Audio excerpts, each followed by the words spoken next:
नमस्कार दोस्तों, स्वागत है आपका हमारे YouTube चैनल जरधारी क्लासेस में। दोस्तों, इंडियन हिस्ट्री का आज 11वां लेक्चर है दोस्तों। और इस इंडियन हिस्ट्री के 11वें लेक्चर में आज हम चर्चा करेंगे मौर्योत्तर कालीन विदेशी आक्रमण, यानी मौर्य काल के बाद जो भी विदेशी आक्रमण हुए भारत में, हिंद यूनानी आक्रमण, शक, कुषाण, पल्लव, ये सारे विदेशी आक्रमण दोस्तों भारत में हुए मौर्योत्तर काल के समय। तो इनके बारे में हम चर्चा करेंगे। अब देखो, मौर्योत्तर कालीन से संबंधित एक मैं पिछला लेक्चर आपको दे चुका हूं, लेक्चर 10, जिसे मैंने आपको बताया था किस प्रकार से शुंग वंश, कर्ण वंश और सातवाहन वंश का उदय होता है। और जो ये शुंग, सातवाहन और कण्वा, इन्हीं के समकालीन होते हैं हिंद यूनानी, शक और कुषाण। देखो, मैंने आपको पिछली वीडियो में दोस्तों ये बताया था, चर्चा कर ली थी इसके बारे में। मौर्य काल के बाद उदय होता है शुंग वंश का, और शुंग वंश के ही समय कौन से विदेशी आक्रमण हुए? हिंद यूनानी आक्रमण, यानी यवन आक्रमण या हिंद यूनानी आक्रमण, ये वाले आक्रमण। शुंग वंश के बाद आता है कर्ण वंश, और कर्ण के समय कौन से विदेशी आक्रमण हुए? शकों ने यहाँ पे आक्रमण किया। शक विदेशी आक्रांतों ने यहाँ पे आक्रमण किया। शकों ने भारत के कुछ हिस्सों पर क्या कर दिया? अधिकार कर लिया। और कर्ण के बाद आए सातवाहन, और सातवाहनों के समय यहाँ पे कुषाण आ गए थे। तो इस प्रकार से चलता है। अब यहाँ पे एक और बात आपको समझनी होगी कि इसका मतलब ये नहीं है कि शक के बाद अगर कुषाण आ गए तो शक पूरी तरह समाप्त हो चुकी है। बिल्कुल नहीं। जो शक समाप्त होते हैं, शकों का संपूर्ण जो समापन होता है वो गुप्त करते हैं, गुप्त शासक। तो यहाँ का मतलब ये आप समझ सकते हैं कि जब कुषाणों ने, क्योंकि देखो इस समय जो विदेशी आक्रमण थे वो शक थे, शक के बाद कुषाणों ने शकों के अधिकांश क्षेत्र पर क्या कर लिया? अधिकार कर लिया। लेकिन अभी भी किसी न किसी भाग पर शक यहाँ पे क्या कर रहे थे? शासन कर रहे थे। विशेष तौर पर जो यहाँ पे पश्चिमी क्षेत्र था, ये गुजरात का जो क्षेत्र है ना, यहाँ के शक शासक काफी शक्तिशाली थे। जो शक थे वो 5 शाखाओं में बंटे थे। 5 शाखाएं इनकी भारत पर क्या कर रही थी? शासन कर रही थी। और जो ये पश्चिमी शाखा थी, जो गुजरात, उज्जैन के आसपास का जो क्षेत्र है, यहाँ के शक, रुद्रदामन यहाँ का शासक था, वो काफी शक्तिशाली था। और कुषाण भी यहाँ पे आगे थे। इन क्षेत्रों से आए विदेशी आक्रांता कुषाण भी यहाँ पे आगे थे। तो ये मतलब कुल मिला के एक दूसरे के क्या थे? समकालीन थे, बिल्कुल चल रहे थे। और अंत में जब यहाँ पे गुप्त काल आता है, तो फिर गुप्त काल के समय दोस्तों भारत क्या होता है? भारत पर एक राजनीतिक जो शक्ति होती है गुप्त काल, वो भारत के अधिकांशता हिस्से पर क्या करती? एक छत्र राज करती है। मौर्य काल के बाद सीधे गुप्त काल ऐसे शासक थे, गुप्त वंश के शासक, जिन्होंने मौर्य काल के बाद भारत के अधिकांश क्षेत्र पर एक छत्र शासन किया था। तो मौर्य काल से लेकर गुप्त काल के बीच भारत में विभिन्न छोटी छोटी राजवंशों ने क्या किया? यहाँ पे शासन किया। इसीलिए हम इसको क्या कहते हैं? इस काल को मौर्योत्तर काल कहते हैं। तो यहां तक आप समझ गए होंगे दोस्तों कि मौर्योत्तर काल इसको क्यों कहा जाता है, यानी मौर्य काल के बाद का जो काल है। तो छोटे छोटे राजनीतिक शक्तियों ने यहाँ पे शासन किया। शुंग वंश, कर्ण वंश, सातवाहन वंश, और कुछ विदेशी आक्रमण यहाँ पे हुए, यवन, शक, कुषाण, पल्लव। तो इन विदेशी आक्रमणों के बारे में आज हम यहाँ पे चर्चा करने वाले हैं। लेक्चर 10 में दोस्तों मैंने शुंग वंश, कर्ण वंश और सातवाहन वंश आपको कंप्लीट करा दिया है। तो जिन्होंने अभी तक ये वाला लेक्चर नहीं देखा है तो उसको आप जरूर देखें, तभी आपको आगे समझ में आ सकेगा। क्योंकि आपको क्रम अनुसार चलना है हिस्ट्री में, और तब आपको हिस्ट्री पढ़ने में क्या आ जाएगा? मजा आएगा पढ़ने में। तो शुरू करते हैं दोस्तों, भारत में विदेशी आक्रमण। अब देखो, कई बार एग्जाम में क्वेश्चन क्या बनता है? डायरेक्ट भारत में आक्रमण करने वाली विदेशी आक्रमणों का क्रम बताइए। तो सबसे पहले यहाँ पे हिंद यूनानी शासकों ने आक्रमण किया, उसके बाद आए भारत में शक, उसके बाद पल्लव और उसके बाद कुषाण। तो ये इस प्रकार से आपको ये क्रम जरूर नोट करना है। कई बार डायरेक्ट ये एग्जाम में पूछा जाता है। तो सबसे पहले हिंद यूनानी शासक आए। अब हिंद यूनानी शासक मैंने आपको बता दिया है कि मौर्य काल के बाद जब मौर्य साम्राज्य, जो मौर्य वंश था, वो समाप्त हो जाता है, और उसके बाद यहाँ पे किस वंश का उदय होता है? शुंग वंश का उदय। देखो कहाँ पे शुंग वंश, एक बार यहाँ पे मैप में मैंने पिछली बार भी आपको दिखाया था। यह यहाँ पे शुंग एम्पायर, ये शुंग वंश है, ठीक है। तो इन्हीं के समय क्या होता है दोस्तों? यहाँ पे इन क्षेत्रों से विदेशी आक्रमण होते हैं। अब देखो, इसको हिंद यूनानी क्षेत्र क्यों कहा जाता है? एक्चुअली यहाँ पे होता क्या है कि देखो, सर्वप्रथम भारत पे विदेशी आक्रांता कौन थे? यूनानी। अलेक्जेंडर सिकंदर के बारे में आपको मैंने बता रखा है पहले ही। तो जब अलेक्जेंडर सिकंदर यहाँ पे आक्रमण करता है, हिंदकुश पर्वत, यहाँ पे हिंदकुश पर्वत है, और इसको ये पार करके कहाँ आता है? भारत में प्रवेश करता है। लेकिन भारत को ये जीत नहीं पाता है और फिर ये वापस लौट आता है। अब इसने यहाँ पे बहुत सारे क्षेत्रों पर, जैसे कांधार हो गया, तक्षशिला हो गया, इन क्षेत्रों पर उसने अधिकार कर लिया था, और इन क्षेत्रों पर सिकंदर ने अपने प्रतिनिधि रखे, क्योंकि सिकंदर तो वापस चला गया था, उसके बाद उसकी मृत्यु हो जाती है। तो जो ये प्रतिनिधि थे, अब ये हिंदुस्तान का क्षेत्र है, यानी हिंद क्षेत्र है, और हिंद क्षेत्र में ये यूनानी शासक जो सिकंदर ने यहाँ पे नियुक्त किए थे अधिकारी, वो यहाँ पे छोटे छोटे हिस्सों में क्या कर रहे हैं? शासन कर रहे हैं, इसलिए इनको कहा गया हिंद यूनानी शासक।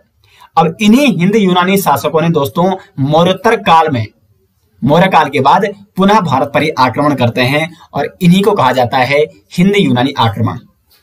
तो शुंग वंश के समय, शुंग एम्पायर के समय कौन से आक्रमण हुए भारत में? हिंद यूनानी आक्रमण। इन क्षेत्रों में ये क्या थे? इस मैप को आप अगर जूम करके देखते हैं तो पूरी डिटेल्स में यहाँ पे आपको समझ में आ जाएगा।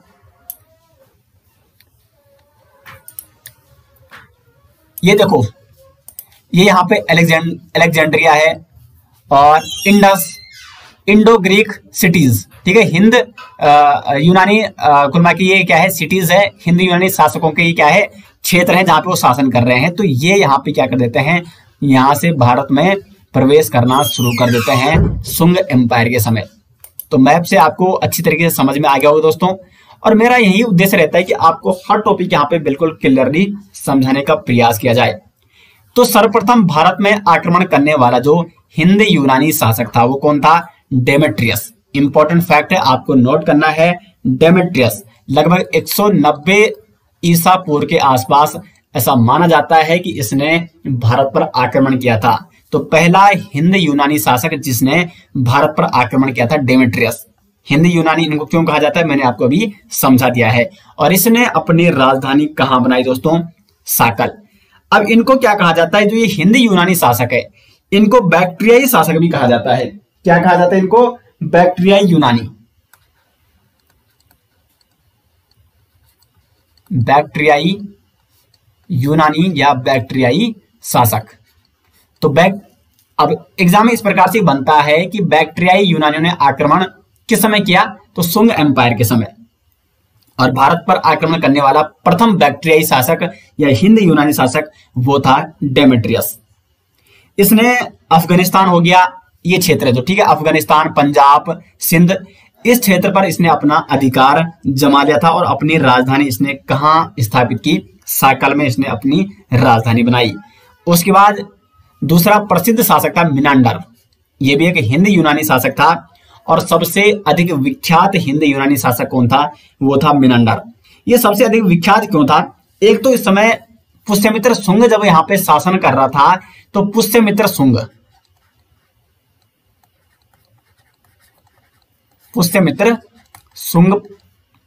के काल के दौरान आक्रमण करता है, काल में आक्रमण। अभी आक्रमण तो करता है, लेकिन ये क्या हो जाता है? पराजित हो जाता है। पुष्यमित्र शुंग जो शासक था शुंग वंश का, उसने मिनांडर को पराजित किया था। ये मैंने आपको शुंग वंश में भी बताया था।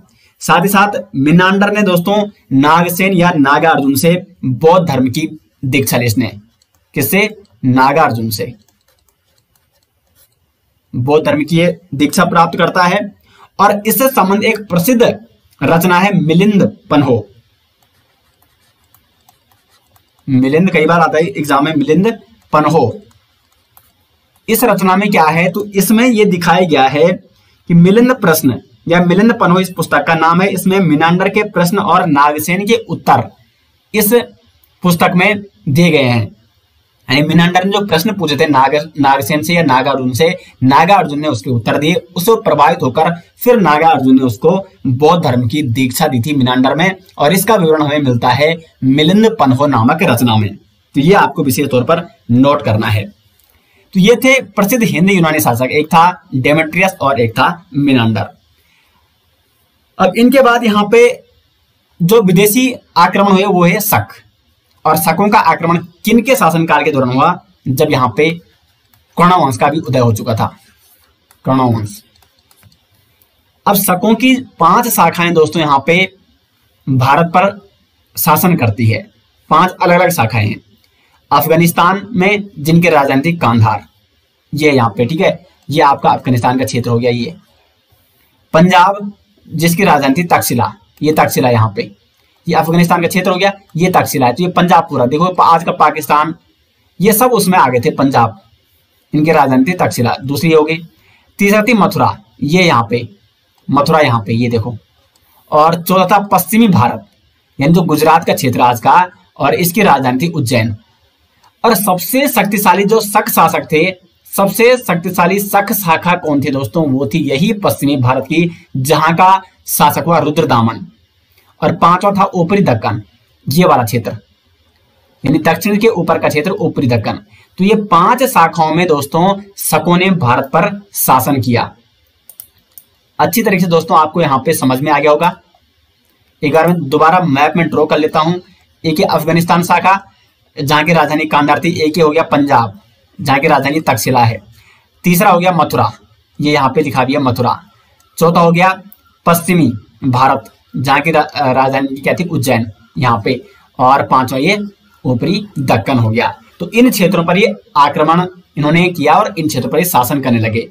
और बाद में जब यहाँ पे कुषाण आते हैं, तो कुषाण इनके अधिकांश क्षेत्र पर आक्रमण कर देते हैं। देखो ये कुषाणों का, ठीक है, मतलब इस प्रकार से कुषाण आते हैं। नीचे अगर आप देखेंगे, नीचे मैं अभी मैप के माध्यम से आपको बताऊंगा, कुषाण इन क्षेत्रों पर आक्रमण करते हैं। इस प्रकार से वो उनका क्या हो जाता है? साम्राज्य हो जाता है कुषाणों का, ठीक है।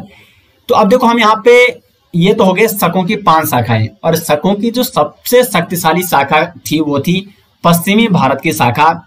और इस शाखा का सबसे शक्तिशाली शासक हुआ रुद्रदामन। रुद्रदामन जो कि सबसे प्रसिद्ध और प्रतापी शक शासक था। रुद्रदामन का एक अभिलेख मिलता है दोस्तों, जूनागढ़ अभिलेख।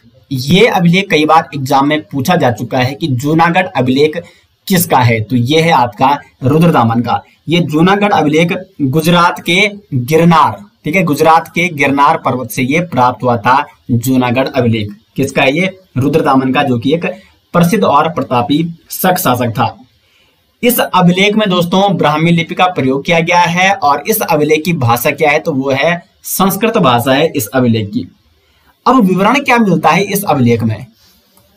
तो इस अभिलेख में दोस्तों ये विवरण मिलता है कि चंद्रगुप्त मौर्य, अब आप सोच रहे होंगे कि इसमें चंद्रगुप्त मौर्य का वर्णन क्यों आया है, अभी आपको पता चल जाएगा। चंद्रगुप्त मौर्य द्वारा बनाई गई सुदर्शन झील, ये आपको नोट करना है, सुदर्शन झील का इसने जीर्णोद्धार कराया। जीर्णोद्धार कराया। अब मैंने जब आपको चंद्रगुप्त मौर्य के बारे में बताया था, वहां पर मैंने सुदर्शन झील के बारे में चर्चा की थी कि ये आगे भी आने वाला है। तो सुदर्शन झील का निर्माण गुजरात में किसने कराया था? चंद्रगुप्त मौर्य ने कराया था। और इस सुदर्शन झील का जीर्णोद्धार किसने कराया था? वो कराया था रुद्रदामन ने, शक शासक रुद्रदामन ने। और इसका उल्लेख मिलता है रुद्रदामन के जूनागढ़ अभिलेख में।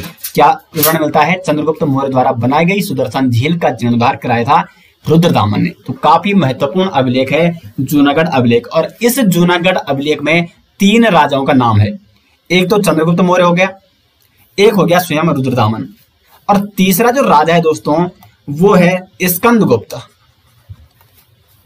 स्कंदगुप्त, अभी आपको आगे गुप्त वंश में पता चलेगा इसके बारे में। तो इन 3 राजाओं का उल्लेख मिलता है इस जूनागढ़ अभिलेख में। तो यहां तक दोस्तों आपको समझ में आ गया होगा।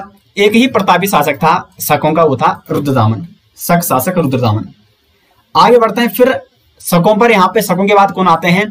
पल्लव वंश आता है। और पल्लव वंश का जो सबसे प्रसिद्ध शासक था वो था गॉड ऑफ फर्निस। अब जो ये पल्लव थे, इनका मूल निवास कहां था? मूल निवास इनका था ईरान। कहां से आए थे? ये आए थे ईरान से पल्लव। इनका सबसे जो प्रसिद्ध शासक था वो था गॉड ऑफ फर्निस। और गॉड ऑफ फर्निस दोस्तों इसके शासनकाल के दौरान ईसाई धर्म प्रचारक